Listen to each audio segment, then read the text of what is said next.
അപ്പൻ്റെ അമ്മയുടെ ഒരു നല്ലൊരു സ്നേഹം എനിക്കായിട്ട് കിട്ടിയിട്ടുമില്ല. അത് അന്നും ഇന്നും കിട്ടിയിട്ടില്ല. അതുപോലെ തന്നെ പോരാത്തതിന് എന്നെ ആർക്കും വേണ്ടാത്തതുമാണ്. ഒരു പാഴ്ജന്മം എന്ന് പറയും ഞാൻ. അതേപോലെ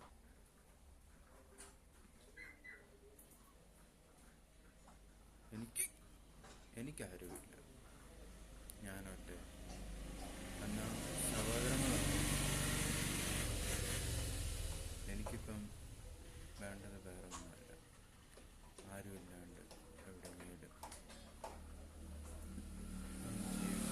ആരുമില്ലാതെ എനിക്കൊന്ന് ജീവിക്കണം. മറ്റൊന്നുമുണ്ട്. എന്നിട്ട് സന്തോഷത്തോടെ മരിക്കണം.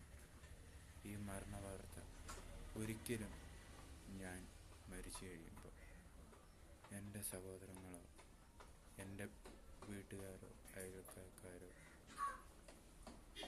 അതേപോലെ തന്നെ എൻ്റെ കൂടത്തെ എൻ്റെ ചുറ്റുപാടുകൾ എല്ലാം ഉണ്ട്. ഇവരാരും ഒരിക്കലും ഈ സത്യം അറിയാനും പാടില്ല. അതും പോലെ ഞാൻ മരിച്ചാൽ, ഞാൻ പറഞ്ഞ ഈ ലിസ്റ്റ് ഞാൻ പറഞ്ഞു